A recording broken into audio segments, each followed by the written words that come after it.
Good morning, Maria. Good morning. How are you today? I'm fantastic. How are you doing? Terrific. Great, great. Today we're going to have another opportunity to help our viewers with something that, a lot of people have. And it's unfortunate because imposter syndrome, which is what we're going to be discussing today, is really just a perspective, an erroneous perspective. Yeah. This is something that comes up frequently where people have this sense of inadequacy, this, this sense that they're faking it and that they're going to Hmm. be found out. And so this is a great conversation to have to help people, I think, recognize the signs, recognize where it might be coming from, and also that they are not alone, right? Right. So let's go ahead and go into the slides. We're going to be very mindful of time today. And I think that the key takeaway is that what you should do to overcome the imposter syndrome. There's 5 techniques that we're going to introduce. And if you implement them, you will soon see that your perspective will shift and that this will be something of the past. Let me just add our slides. Although it may rear its head again in the future, and then you can just reapply those techniques. Precisely, precisely. Yes. All right. So, as we said, understanding and overcoming imposter syndrome.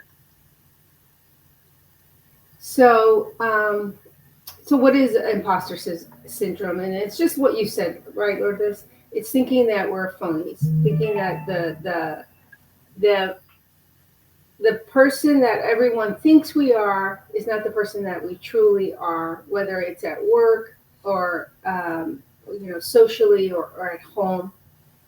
We feel that we have basically a mask on, or that we have two parts of us.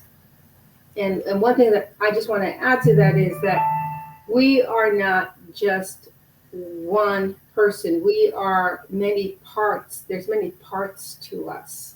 It's like, there's just like there's many labels, there's many parts of us, emotionally, and there's, who you are depending on the situation that is currently happening as well.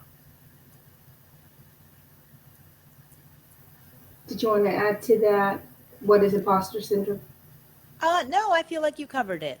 Okay, let me go to the next slide. This is a good slide to kind of acknowledge the fact that, when we're delving into new areas, when we're expanding and growing into new areas, it's kind of normal to feel like, oh no, this is greater than me, or I'm not up to the task, or I'm going to be found out, right? Hmm. Right, right. No, definitely. It's like sometimes you have to start. You learn to fit in. Who you are and how you are and what you've done to get there is not the person that you're going to. Is the beginning of the journey that you're on. That got you to the journey. You're going to learn new things, and I think that that's one of the things that people. You don't know everything in that new venture, and so you think that you're an imposter because you think that you need to know everything. No, it's a journey. You're starting to learn everything when you shift to a new job, or you graduate, or there's a big change. Let me go to the next slide.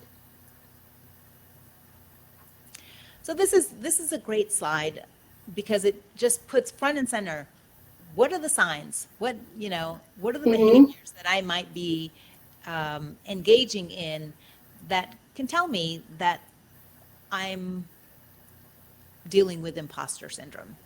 And like I said earlier, these are very common. The Hmm. self-doubt, the fear of being found out, um, having super high standards and feeling inadequate, and of course, anxiety and self-doubt. Absolutely. Absolutely. Okay. And one that I didn't shout out is actually attributing success to luck. A lot of people Oh, yeah. minimize their accomplishments. They minimize how far they've come. They minimize their, their skills and their wherewithal and everything that they bring to the table. Right, right. And, I think that when you prepare and you have an opportunity, that's when you have luck. I mean, luck is because you've prepared and there's an opportunity, and because you prepared, you can take advantage of this opportunity. That's not luck. That's you preparing. um, yeah, this one is like, okay. So what happened, right? What may have led to this imposter syndrome? And you know, if you grew up and you were a perfectionist and you feared failure, that's something that's going to, unless you come to terms with failure as part of success as opposed to failure is its own thing. No, failure is part of success. It's if it's in the way, it's on the way. And so knowing that whatever you do, it's important to take action, to adapt quickly, and to let go of being a perfectionist, because it's very hard to reach that level, and most people don't. But what is more important is what becomes of what you've given, right? It's a launching of whatever idea or whatever you want to create in your community or at work. Well said. I think we can move on to the next slide. Okay. And this is just offers a few different pathways to treating, imposter syndrome. So they're there for folks to avail themselves of, certainly. It's something that I deal with my clients often, is this, I call it a lack of self-belief, which is part of imposter syndrome, can be part of that. Yeah. Yeah. Okay.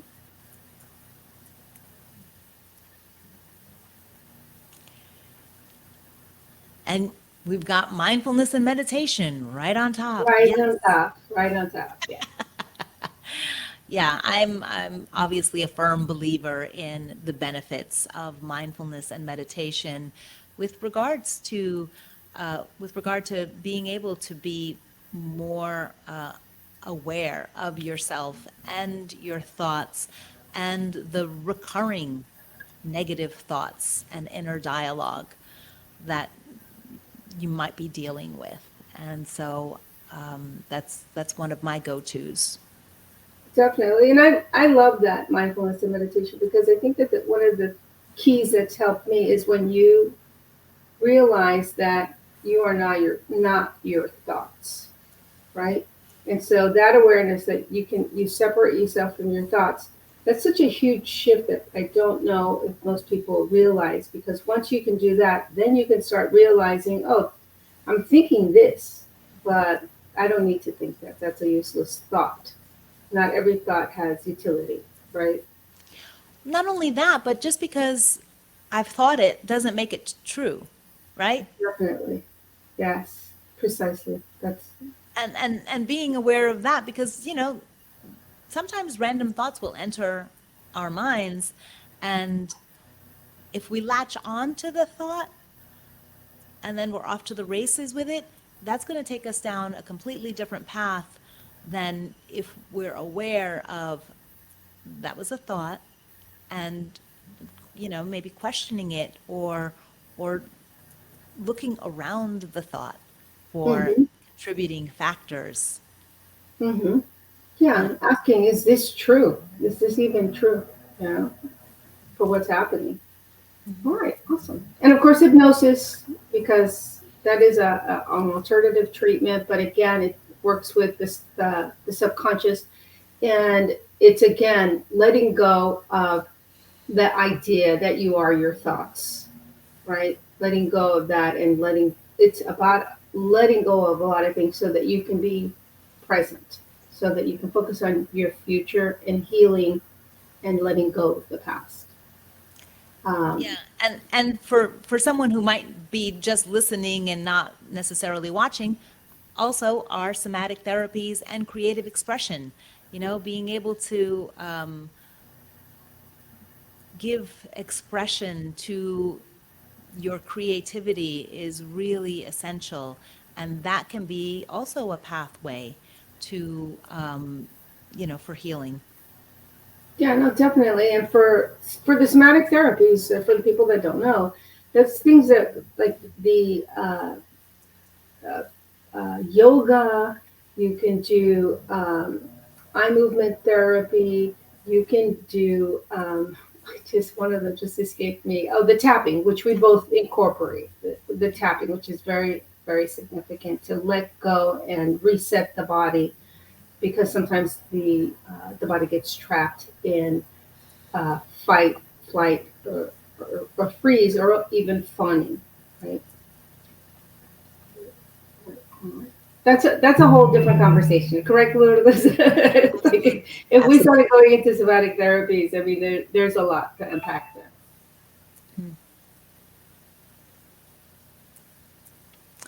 And then the techniques to overcome imposter syndrome. So one that I work with a lot is the reframing of negative thoughts, challenging and reframing that critical, harsh inner voice that really just can beat us down and immobilize us and keep us from taking action on what we really want in our lives.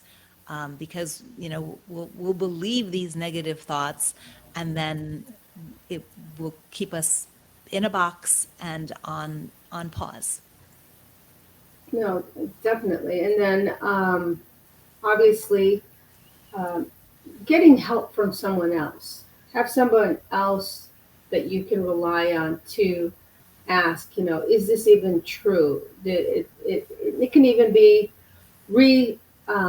revisiting an old story with a sibling and seeing the reframe from their perspective, because sometimes that gives you more information, and that allows you to let go. But obviously some of the coaching, mentoring, and getting advice from somebody that's already gone through these experiences is a way for you to move forward at a faster pace. Yeah. And tracking accomplishments. I think this is one of the strategies that I started to use for myself decades ago. It was in the form of, and I have no idea where I picked this up, but a brag book. Oh, okay. It was, just making note of positive accomplishments, positive feedback, documenting achievements, like a success file. That was really helpful for me to start to really recognize, my abilities and what I am capable of. And that's a really simple place for folks to start, on their own, is to really, become aware and acknowledge past accomplishments. Definitely. I think that one of the things in a report came out that happiness is seeing and tracking progress, right? And just going on with what you said, setting realistic goals, right, is definitely a way for you to have those successes, right? To have that happiness and that progression, right? Yeah, and starting with one simple step, right? And being able to check something off, and know that you've made progress. Yeah, Know little and wins. feel that that you are heading towards what you want, what you desire, because you've taken action and can just start ticking things off and building momentum. Definitely, definitely, definitely building momentum by chunking it down and okay, checking it off, and then knowing that that's the stairway that's going to lead you to your goal, right? Definitely. People say if you don't set goals, then it's a dream. If you set the goals, you write them down, then you have a great chance of accomplishing that. And I believe that's one of the Yale studies. And one of the biggest things, which we both love, is so significant, is self-compassion, and that's, I know it's difficult for people to practice self-compassion, and a great way to get into the habit of feeling compassion is have compassion for somebody else.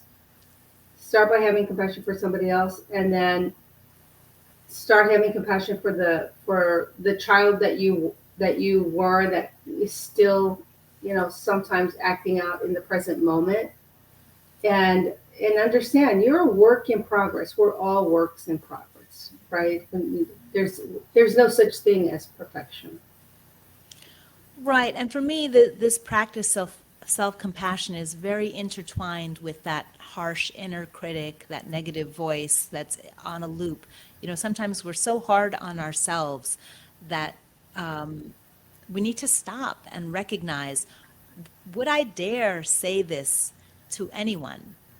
And most certainly not to someone that I care and love. So it's like, if you wouldn't treat someone else that poorly, why are you treating yourself that poorly? Can you show the same kindness, compassion, and care to yourself that you would freely show to others?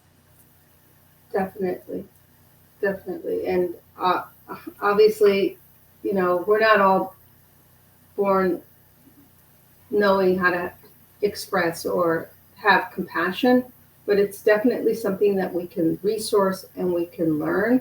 We can read about it. We can, seek a mentor or help from someone to learn how to practice self-compassion, because that is such a significant key for you to move forward, reframe your narratives, and be happy, be at peace, right? Yeah. And for anyone listening, right this minute, who feels like, oh, I can't do that, oh, I don't know how to do that, it's like you may not know how to do it today, but get some resources and then practice doing these things. And with practice, you will build ability and be able to apply this to yourself. Practicing it will lead you to progress. Right. And I think that, like, when you're first starting out, one of the things, if you could start meditating, if you can start with mindfulness, you'll catch that critic and you'll realize that's a thought and I'm not my thoughts. And so I can let that go, because if you can get into that awareness and that self-compassion, then those two things are so foundational that will just change your world and your perspective in such a huge way. I mean, you will not see things the same way as you do now if you are a person that practices self-compassion and mindfulness. I think that's a wonderful place to end it. Thank you, Maria. No, thank you, Lourdes. As always, a pleasure to be with you today. And on Thursday, we have some more viewer questions that we're going to answer. Yes. All right. See you on Thursday. See you on Thursday.